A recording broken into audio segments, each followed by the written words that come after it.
You in fact is pleased to be with Becky G today. Thank you so much for being on our show. No, so happy to be here. I was really impressed by your story of how you had a midlife crisis at age 9. I know, right?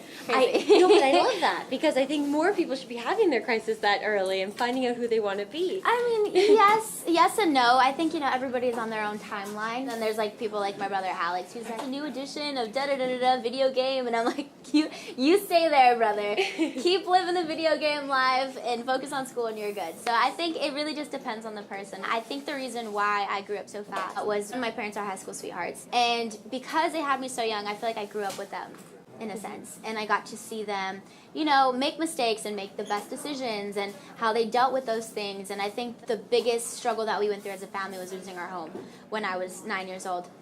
And we had to move to my grandparents' converted garage, which was like smaller than this room. And all 6 of us lived there for about 2.5, almost 3 years. Because of that, I felt like being the oldest of 4 kids, like what am I going to do to get my life together? How am I going to help this situation? How am I going to spend like the least amount of time possible in this garage? And I just kind of felt like, you know what, why not do what I love to do best, which is make people smile and entertain them and stick with music and just give it a shot. And I sat down with my parents and I typed out a little contract and I was like, give me 6 months and we'll give me an agent or a manager, whatever it is that we need to do, and I want to go on auditions and I want to da-da-da-da-da-da-da.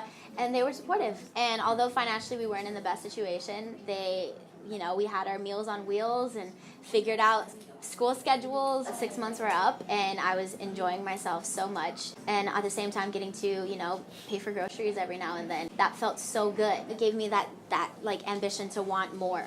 Your song Otis, how you got discovered, was at the beginning. You said everyone gets their chance, and yeah. I ain't missing. I ain't missing. and I believe that's what Dr. Luke said was what drew him to you. Yeah. So it really is about that attitude and seizing those opportunities, right? Confidence is everything. Yeah. And I think it's something that, it's only human to struggle with that, because especially at this age, like, we're figuring out who we are, what we want to do.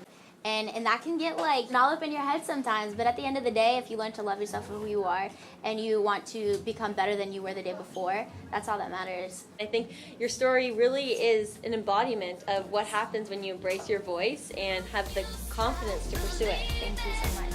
And I just kind of felt like, you know what, why not do what I love to do best, which is make people smile and entertain them and stick with music and just give it a shot.